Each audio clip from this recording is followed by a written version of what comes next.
जय Hind everyone, this is Parul. और जैसा कि आपको पता है कि केवीएस की वैकेंसी अनाउंस हो गई है, तो हमारे पास अभी टाइम है जब तक अरेंजमेंट नहीं कर लेती है गवर्नमेंट। तो हमारे पास 2 से 3 मंथ का टाइम है जिसमें हम अपनी प्रिपरेशन अच्छे से कर सकते हैं।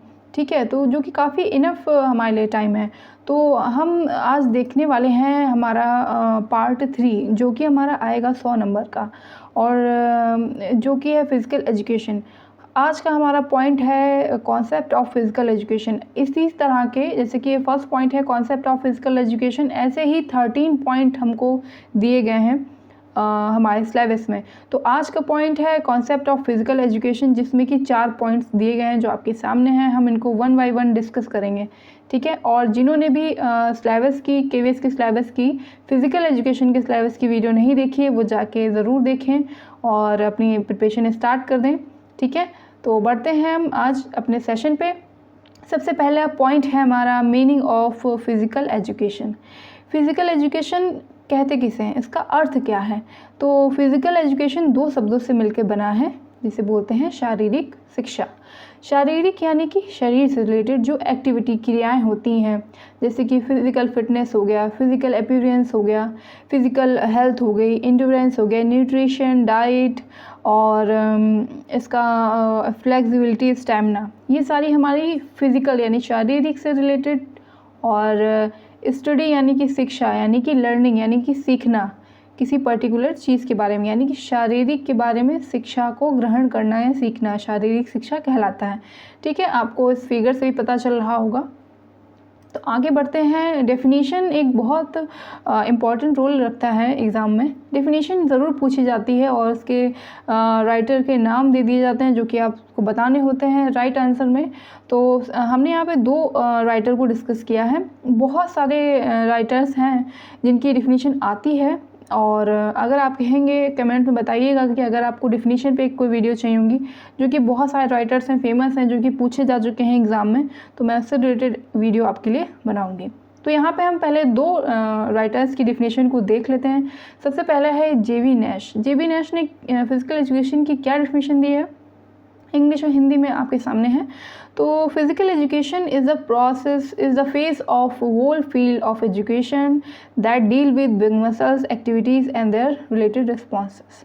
बिग मसल की जो एक्टिविटीज़ हैं उनसे रिलेटेड जो हमको रिस्पॉन्सेस मिलते हैं, उसके बारे में इन्होंने उस फेज़ के बारे में, उस फेज़ के एजुकेशन के बारे में इन्होंने बात की है। हिंदी में अगर हम बात करें तो लिखा हुआ है शारीरिक शिक्षा, शिक्षा के संपूर्ण क्षेत्र का, संपूर्ण शिक्षा के यानी कि एजुकेशन के पूरे क्षेत्र का वो अभाव है जिसके संबंध में जो बड़ी पेशियां हैं वो उनकी जो प्रक्रिया हैं वो कैसे रिएक्शन करती हैं ड्यूरिंग एक्टिविटीज़, उनसे संबंधित जो क्रियाएं हैं, एक्टिविटीज़ हैं, उनसे उसको उन्होंने सहायक शिक्षा की डिफिनेशन में बताने की कोशिश की है।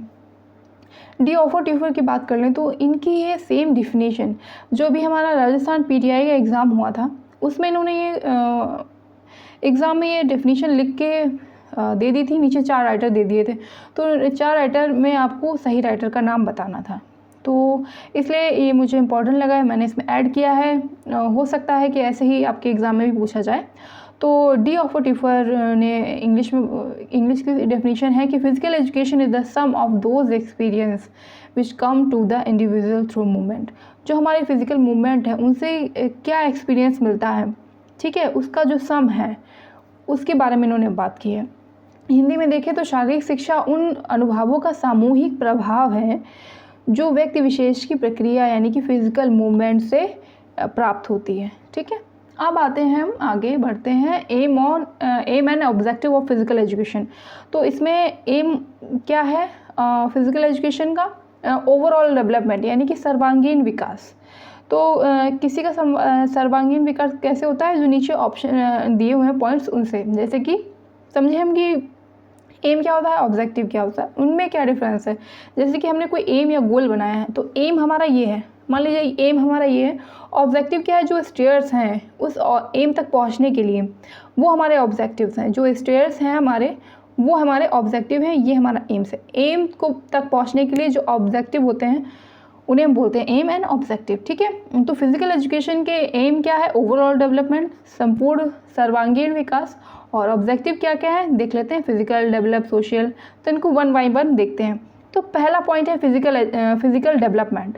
फिजिकल डेवलपमेंट में क्या होता है, क्या डेवलपमेंट होता है? जो विजिबल चेंजेस होते हैं हमारी बॉडी में, शेप और साइज़ बढ़ जाता है या घट जाता है। ठीक है, फ्लेक्सिबिलिटी, इंड्योरेंस, ये सारी चीज़ें हमारी फिजिकल डेवलपमेंट में आती हैं। डेवलपमेंट ऑफ हेल्थ, हेल्थ में क्या होता है कि हम निरोगी रहते हैं, स्वस्थ रहते हैं, किसी भी काम को आराम से कर सकते हैं, फुर्ती से कर सकते हैं, जो कि हमारी हेल्थ डेवलपमेंट हो गया। ठीक है, सोशल डेवलपमेंट क्या होता है? सोशल से हम कैसे मिलते जुलते हैं, कैसे हमारा रिएक्शन है, क्या हमारा मैनर है, तो वो हो गया हमारा सोशल डेवलपमेंट। इमोशनल डेवलपमेंट में क्या है? Understand and manage your emotion, happy और सैड। आपके जो भी इमोशंस हैं उनको कैसे अंडरस्टैंड करना और कैसे मैनेज करना, कि कब कहाँ पे हंसना है, कब कहाँ पे रोना है, कब कहाँ पे ओवर एक्साइटेड होना है या नहीं होना है, ये सारी जो मैनेजमेंट हैं और अंडरस्टैंडिंग है वो उसको बोलते हैं इमोशनल का जो हम मैनेजमेंट करते हैं, इमोशनल को जो हम समझते हैं उसको बोलते हैं इमोशनल डेवलपमेंट। और नेक्स्ट पॉइंट आता है न्यूरोमस्कुलर कोऑर्डिनेशन। ठीक है, न्यूरोमस्कुलर कोऑर्डिनेशन क्या होता है? ब्रेन का कनेक्शन हमारी मसल से होता है, पर्टिकुलर जिस भी एक्टिविटीज़ को हम कर रहे हैं, ठीक है, उससे ब्रेन से मसल का कनेक्शन, यानी कि मसल टू ब्रेन कनेक्शन। अगर हम मान लीजिए बाइसेप लगा रहे हैं तो हमारे बाइसेप का ब्रेन से मसल का कनेक्शन जॉइंट होता है, जिसको हम बोलते हैं न्यूरोमस्कुलर कोऑर्डिनेशन। ठीक है, अब आता है मेंटल डेवलपमेंट। मेंटल डेवलपमेंट में क्या होता है कि इम्प्रूव थिंकिंग प्रोसेस, जो हमारी सोचने की क्षमता है उसको हम इम्प्रूव करते हैं। और प्रॉब्लम सॉल्विंग स्किल जो है वो हमारे अंदर होनी चाहिए, वो उनको हम डेवलपमेंट करते हैं, तब हमारा होता है मेंटल डेवलपमेंट। यानी सही डिसीजन लेना, सही किसी भी परेशानी का प्रॉब्लम या सोल्यूशन निकालना, वो होता है मेंटल डेवलपमेंट। आगे बढ़ते हैं, हमारा सेकेंड पॉइंट है modern concept of physical education. Modern concept से पहले हम ओल्ड कॉन्सेप्ट की बात करते हैं। तो उसमें 20s में क्या था, 90s में क्या था कि बस फिज़िकली फ़िट हो गए हैं, जो भी फ़िट है उसको हम फिज़िकली फ़िट बोलेंगे। उसमें ज़्यादा कोई एक्टिविटीज़ नहीं थी, ना ही ज़्यादा कोई मेथड्स थे या ट्रेनिंग्स थी। जो भी अच्छे से लड़ लेता था या चल लेता था या उसका ज़्यादा स्टैमिना था, वही उसको ही फिज़िकली फ़िट मानते थे। अब मॉडर्न टाइम में क्या है कि उसकी एक्टिविटी कैसी है, नॉलेज ऑफ स्पोर्ट, न्यूट्रिशन, आपका मेडिसिन मेथड और ट्रेनिंग, गुड परफॉर्मेंस, ये सारी चीज़ें इफ़ेक्ट करती हैं अपने मॉडर्न टाइम में। तो इन्होंने मॉडर्न टाइम के जो कॉन्सेप्ट हैं फिज़िकल एजुकेशन के, वो जानने की कोशिश की है। तो हम यहाँ पे वन बाय वन देखते हैं। हमारा पहला पॉइंट है सिलेक्शन ऑफ फिज़िकल एक्टिविटी या स्पोर्ट्स। जिस भी बच्चे की मान लीजिए कोई 8 साल का बच्चा आपके पास आया है, उसे आप किस गेम में पार्टिसिपेट करने के लिए रखेंगे, या उसको कौन सा गेम देंगे कि वो अच्छे से परफॉर्म कर पाए, कैसे उसका जो बॉडी टाइप है, उसकी जो एक्टिविटी, उसका स्टैमिना कैसा है, उसकी नॉलेज आपको होनी चाहिए, एक कोच को, एक ट्रेनर को होनी चाहिए, तभी वो एक बच्चे को अच्छे गेम को खेलने के लिए, परफॉर्मेंस के लिए सेलेक्ट कर पाएगा, ताकि वो उस गेम को आगे तक खेल पाए, अच्छा उस गेम में बेहतर प्रदर्शन दे पाए। ठीक है, तो सेकेंड पॉइंट देखते हैं knowledge of sports and skill. जो भी गेम बच्चे को खेलने के लिए दे रहे हैं, उस गेम के बारे में हमें अच्छी नॉलेज होनी चाहिए, उसकी स्किल्स के बारे में नॉलेज होनी चाहिए, जो कि हम उसको बता पाएँ और सिखा पाएँ। और थर्ड पॉइंट है हमारा effect exercise during the game और after the game, before the game. यानी कि जो भी हमारे एक्सरसाइज के जो भी इफ़ेक्ट हैं, जो हमारी बॉडी के ऊपर जो भी इफ़ेक्ट पड़ते हैं, गेम के पहले क्या इफ़ेक्ट पड़ रहे हैं, गेम खेलते समय क्या हमारे इफ़ेक्ट पड़ रहे हैं, और गेम खेलने के बाद कौन कौन से इफ़ेक्ट बॉडी पे पड़ते हैं या उन पे जो कमियां हैं वो हमें बतानी होती हैं, अपने साथ में देखनी भी होती हैं, बतानी भी होती हैं अपने स्टूडेंट को। ठीक है, तो फोर्थ पॉइंट में आते हैं स्पोर्ट्स एंड मेथड। हमें स्पोर्ट्स के मेथड भी पता होने चाहिए, कौन सी स्किल किसको कैसे सिखानी है, टीचिंग मेथड हमें कौन सा अपनाना है, पेडागोजी का यूज़ कैसे करना है, शिक्षा शास्त्र का यूज़ कैसे करना है। ठीक है, फिफ्थ पॉइंट आता है हमारा मेडिसिन, स्पोर्ट्स मेडिसिन। तो इसमें हमें ये पता होना चाहिए कि फ़र्स्ट एड का कैसे इस्तेमाल करना है, कब और कौन कौन से स्टेप्स में करना है, और अगर रेस्क्यू फ्रॉम इंजरी, इन्वायरमेंट, हमें उसको इंजरी से बचाना है, ठीक है, रेस्क्यू करना है उसको, इन्वायरमेंट अच्छा देना है। और ड्रग्स, ग्रोथ और जो फैक्टर्स है जो अफेक्ट करते हैं हमारी फिज़िकल एक्टिविटी को, उनसे बचाना भी है और उनको बताना भी है कि किस किस तरह से हमारी ग्रोथ और इंजरी से बचा जा सकता है, ठीक है, ग्रोथ कैसे होगी हमारी इस गेम में। और 6 पॉइंट है हमारा sports training and good performance. तो इसमें क्या है, खेलों में अच्छा प्रदर्शन करने के लिए बच्चों को साइंटिफिक मेथड से उनकी एक्टिविटी को करवाना, जिससे हम अपने बेहतर प्रदर्शन दे सकते हैं, ठीक है। आगे बढ़ते हैं, हमारा 7 पॉइंट है स्पोर्ट्स एंड हेल्थ। WHO ने एक डिफिनीशन दी जो कि बहुत लॉन्ग थी, मैंने अपने अकॉर्डिंग इसको मेन पॉइंट दे के शॉर्ट किया है। उन्होंने कहने की कोशिश की है कि improve their health by increasing their knowledge and influence their attitude. जब हम किसी बच्चे को उस रिलेटेड स्पोर्ट्स से या उसकी हेल्थ से उसको बताते हैं, उसको इंट्रोड्यूस कराते हैं, तो उसका जब हम नॉलेज बढ़ाएंगे तो उसका गेम भी साथ में इम्प्रूव होता है, ठीक है, कि कौन सा पर्टिकुलर गेम में कितनी ज़्यादा कैलोरी एनर्जी की ज़रूरत पड़ेगी, कितने ज़्यादा स्टेमिना की ज़रूरत पड़ेगी, ये इसको हमें बताना है ताकि वो अपने एटीट्यूड को डेवलप कर सके, इन्फ्लुएंस कर सके, ठीक है। इसमें स्पोर्ट्स और हेल्थ होता है। 8 पॉइंट हमारा स्पोर्ट्स एंड साइकोलॉजी। साइकोलॉजी कैसे काम करती है हमारे स्पोर्ट्स पे, स्पोर्ट जब हम खेलते हैं एक्टिविटी पे किस तरह से रोल है हमारा साइकोलॉजी का, कि behaviour in sports and exercise, psychology factors and affective the learning and performance of motor skill.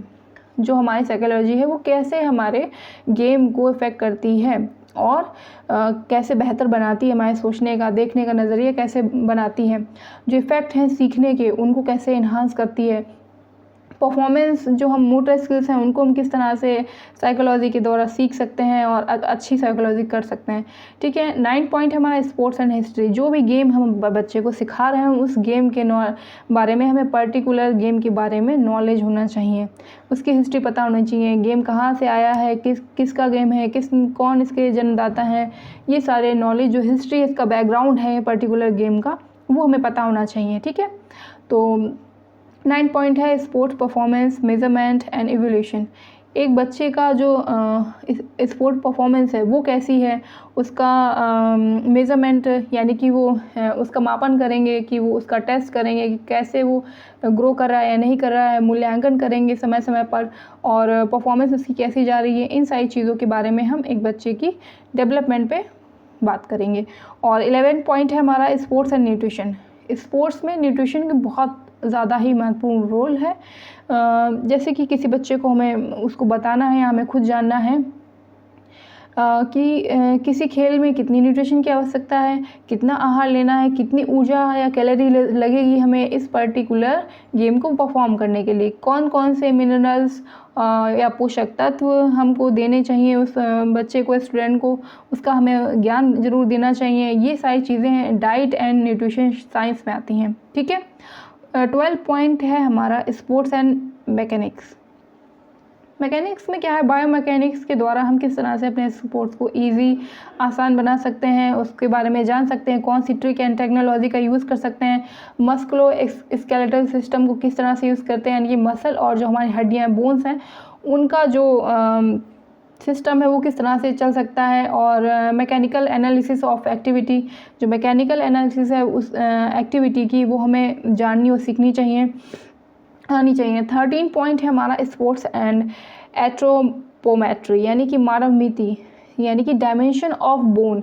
हमारा जो डायमेंशन है या बोन्स का, या किस पर्टिकुलर एक्शन से हमारे एक्टिविटीज़ अच्छी होंगी या थ्रो अच्छा होगा, उसके बारे में जानना, मसल के बारे में, एडिपोज के बारे में, और हाइपरटेंशन के बारे में मानव मिति में हम सीखते हैं।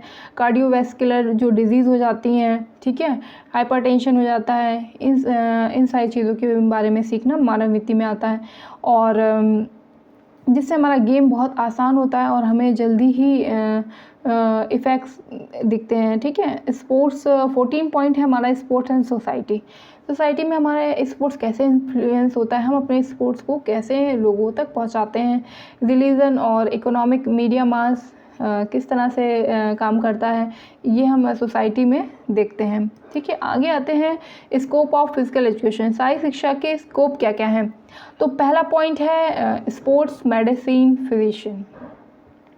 स्पोर्ट्स का फिजिशियन बन जाना, जैसे कि ये भी बहुत अच्छा बेहतर स्कोप है। इंजरी अगर हमें हो जाती है तो हम किसी फिजियोथेरेपिस्ट के पास जाते हैं तो आप फिजियोथेरेपिस्ट बन सकते हैं, करेक्टिव एक्सरसाइज करा सकते हैं। ठीक है, और सेकंड पॉइंट है स्पोर्ट्स एडमिनिस्ट्रेशन। तो इसमें क्या होता है, हम अपने डिपार्टमेंट के एचओडी बन सकते हैं, स्पोर्ट्स डायरेक्टर बन सकते हैं, स्पोर्ट्स ऑफिसर बन सकते हैं। ये भी स्कोप बहुत अच्छा है।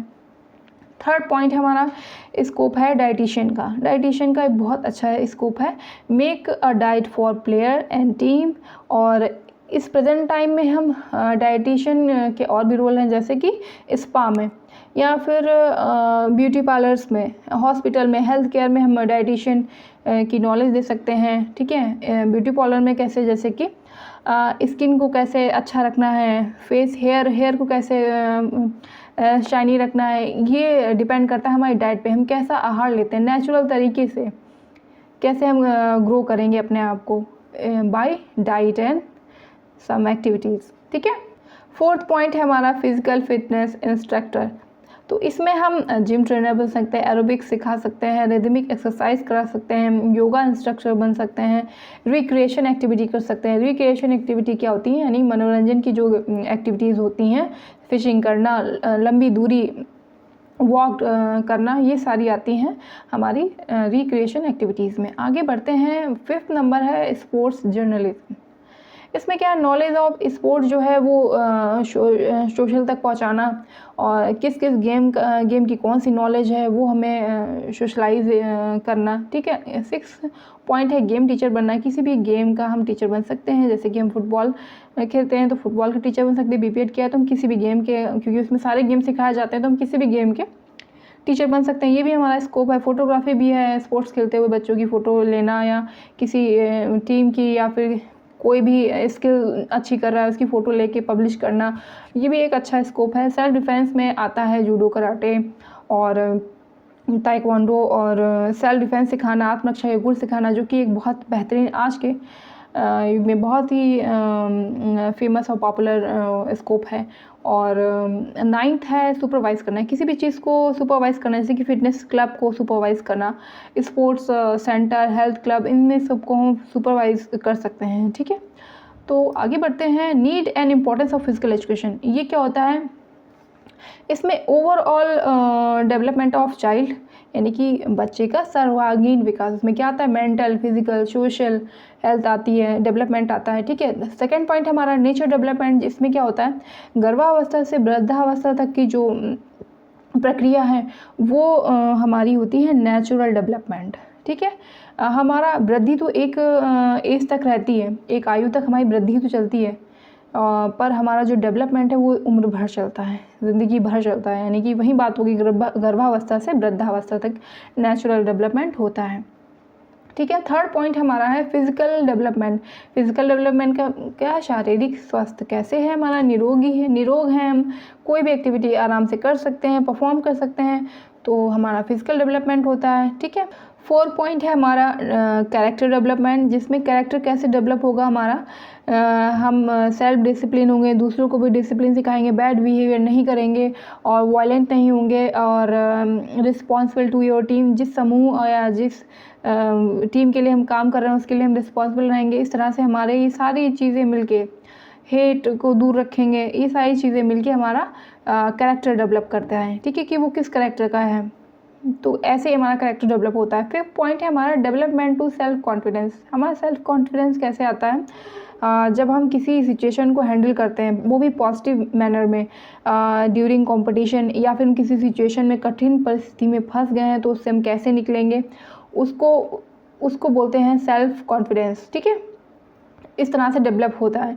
सिक्स पॉइंट है हमारा development of leadership quality. Leadership quality क्या होती है, कि हम लॉयल रहें और सेल्फ कॉन्फिडेंट रहें। एक अच्छा लीडर वही होता है जो डिटर्मिनेशन के साथ अपनी टीम के लिए वर्क करे, हॉनेस्ट रहे बिल्कुल, और सबसे बड़ी उसकी क्वालिटी होती है कि सबको साथ में लेके चलना, किसी की भी बात इग्नोर नहीं करना, अगर किसी की प्रॉब्लम है तो उसको भी साथ में लेके चलना, सबको साथ लेके चलना ही लीडरशिप की एक बेस्ट क्वालिटी है। ठीक है, तो इसे बोलते हैं development of leadership quality. 7 point आता है development of positive attitude. Positive attitude क्या होता है? Accept defeat and victories. जो हमारी विक्ट्री है यानी हम जीत गए हैं और या हार गए हैं तो उस चीज़ को एक्सेप्ट करना, वो बनाता है हमारा पॉजिटिव एटीट्यूड को। और रूल्स को मानना, सिचुएशन को हैंडल करना, टफ सिचुएशन में कैसे आपको रिएक्ट करना है, ये सब बनाता है हमारा पॉजिटिव एटीट्यूड। ठीक है, तो 8 पॉइंट पे आते हैं। 8 पॉइंट पे है development of national international integration and brotherhood. तो इसमें क्या है, भाईचारे की भावना को बढ़ाना कैसे बढ़ेगी? जैसे हम कभी कोई टीम लेके जाते हैं, खेलते हैं, बाहर जाके किसी दूसरे प्लेयर से इंटरेक्ट करते हैं, तो हमारे भाईचारे की भावना को बढ़ाना, धार्मिक भावना को बढ़ाना। और इसमें क्या होती है, यूनिटी डेवलपमेंट होता है। लोग बहुत ही किसी धर्म जाति के अलग अलग तरह की भाषा के लोग आते हैं, पर हमें उन सारी चीज़ों को परे रख के एक फैमिली की तरह फैमिली के एक सदस्य की तरह ही वर्क करना चाहिए। इन सारी चीज़ों को अलग रखना चाहिए। ठीक है, गेम को एज अ गेम ही खेलना चाहिए। 9 पॉइंट आता है gain health related knowledge. Gain health related knowledge में क्या है कि हम जिस भी बच्चे या स्टूडेंट पे काम कर रहे हैं उसको हेल्थ रिलेटेड नॉलेज देना कि इस पर्टिकुलर गेम के लिए आपको कितनी न्यूट्रिशन की ज़रूरत है, कितनी एनर्जी की ज़रूरत है, आपको कौन कौन सी डाइट को फॉलो करना, उसको भी ये चीज़ सिखाना ताकि वो अपने आप को, अपनी फिजिकल हेल्थ को, अपने मेंटल हेल्थ को डेवलप कर सकें। ठीक है, 10 पॉइंट है हमारा सोशल डेवलपमेंट। सोशल डेवलपमेंट कैसे होगा हमारा? दूसरों का सम्मान करके, भाईचारा बना के, सहयोग करके, सम्मान करके एक दूसरे का, राष्ट्रीय भक्ति यानी पैट्रियोटिज्म बना के रखना। ठीक है, इससे हम एक आइडियल सिटीज़न बनते हैं। और मैनर्स रखना, ये सारी चीज़ें मिलके हमारा सोशल डेवलपमेंट करती हैं। 11 पॉइंट है हमारा use of free time. Free time में हम क्या करते हैं, जब हम थक जाते हैं, किसी भी चीज़ से बोर हो जाते हैं या बहुत बिजी लाइफ से हमें कुछ थोड़ा रिलैक्स करना है, तो हम किस तरह से अपने आप को अपने फ्री टाइम को कैसे यूज़ करेंगे? रिक्रिएशन एक्टिविटीज़ करके, जैसे कि हमने फ़िशिंग कर ली या अपने मनपसंद कोई गेम खेल लिया जिसमें हमको ज़्यादा मज़ा आता है। ठीक है, और हम फ़िशिंग कर सकते हैं और हेल्दी लाइफस्टाइल जी सकते हैं। तो ये हो गया हमारा free time, use of free time. 12 point है डेवलपमेंट ऑफ कल्चर। कल्चर का डेवलपमेंट कैसे होगा? हर नेशन का अलग अलग गेम होता है, उसके अलग अलग रीति रिवाज होते हैं, मान्यताएं होती हैं, परंपराएं होती हैं, तो जो कि इंट्रोड्यूस कराती हैं एक दूसरे को। जब भी हम कोई खेल खेलते हैं, तो जैसे कि ओलंपिक है, ओलंपिक में क्या है, उनकी रीति रिवाज क्या है कि एक लैंप को जलाने की परंपरा है, जो कि उसकी ज्वाला, जो आग है, वो लाइट वहीं से ही, ओलंपिया से ही ली जाती है। उसी तरह से हर गेम की एक रीति रिवाज होते हैं जो कि डेवलपमेंट ऑफ कल्चर को दिखाते हैं। ठीक है, 13 है अवर सोशल स्ट्रक्चर। सोशल स्ट्रक्चर हमारा कैसे बनता है? लोकतांत्रिक मूल्य पे, सिद्धांतों पे आधारित जो चीज़ें होती हैं या गेम होते हैं, उस पे हमारा सोशल स्ट्रक्चर बनता है, जिसका ज्ञान जो है कैसे हम बांटेंगे, फिजिकल एक्टिविटी में भाग लेके हम दिखाएंगे सोशल स्ट्रक्चर को। ठीक है, अब आता है 14 point employment based curriculum. Employment कैसे मिलेगा, किस किस चीज़ों में मिलेगा? जैसे कि स्पोर्ट्स इंस्टीट्यूशन में एम्प्लॉयमेंट मिल सकता है, इंस्टीट्यूशन में जाके हम शिक्षा दे सकते हैं। ठीक है, कंस्ट्रक्शन ऑफ स्पोर्ट्स इक्विपमेंट, जो स्पोर्ट्स के इक्विपमेंट बनते हैं उनमें भी एम्प्लॉयमेंट है। ठीक है, पत्रकारिता में है और हम एक प्रशिक्षक बन सकते हैं। ये सारे हमारे एम्प्लॉयमेंट के करिकुलम हैं। ठीक है, मेंटल डेवलपमेंट क्या होता है? Ability to take right decision, हम जल्दी से और सही डिसीजन लें, यही हमारी मेंटल डेवलपमेंट होता है। ठीक है, आगे बढ़ते हैं। हमारा 4th और लास्ट पॉइंट है जो कि है place of physical education in the total education process. पूरी एजुकेशन, फिजिकल एजुकेशन की प्रोसेस में प्लेस क्या है? तो पहला पॉइंट है development of overall personality of child. सबसे ज़्यादा पूरी प्रोसेस में प्लेस इसका है कि बच्चे का पूरा सर्वांगीण विकास, उसमें क्या क्या आता है? Mental, social development, emotional development आता है, इंटेलेक्चुअल यानी बुद्धिमत्ता बढ़ती है, मोरल उसका इमोशनल मोरल डेवलपमेंट होता है। ठीक है, सेकेंड पॉइंट है माइंड को किस तरह से हम अच्छा और फ्री रख सकते हैं, माइंड और स्पिरिट हमारी जो कनेक्शन है उसको कैसे बेटर बना सकते हैं, कैसे हम यूनिक और दूसरों से अलग दिख सकते हैं। और नेक्स्ट पॉइंट है इंटीग्रल पार्ट ऑफ लर्निंग। आवश्यक पार्ट हमारी लर्निंग का क्या है? सीखना। सीखना हमारी पूरी प्रोसेस का एक बहुत ही आवश्यक पार्ट है, ठीक है। और लास्ट पॉइंट है फिज़िकल एजुकेशन टीच। क्या सिखाता है physical education? How to acquire stamina, strength, speed, coordination, ये सारी चीज़ें डेवलप करता है। एक्वायर यानी कि अधिकरण ग्रहण करना, स्टैमिना को, स्ट्रेंथ को सीखना, जानना, ठीक है। तो आज का हमारा सेशन यहीं पे ही ख़त्म होता है। और जिसको भी कोई क्वेश्चन है, क्वेरीज है, वो कमेंट में लिख के बता सकते हैं। वीडियो कैसी लगी ये भी आप बताइए, और अगर आपको कोई वीडियो किसी टॉपिक पे चाहिए तो आप बता सकते हैं कमेंट में लिख के। मिलते हैं नेक्स्ट वीडियो में। Stay connected.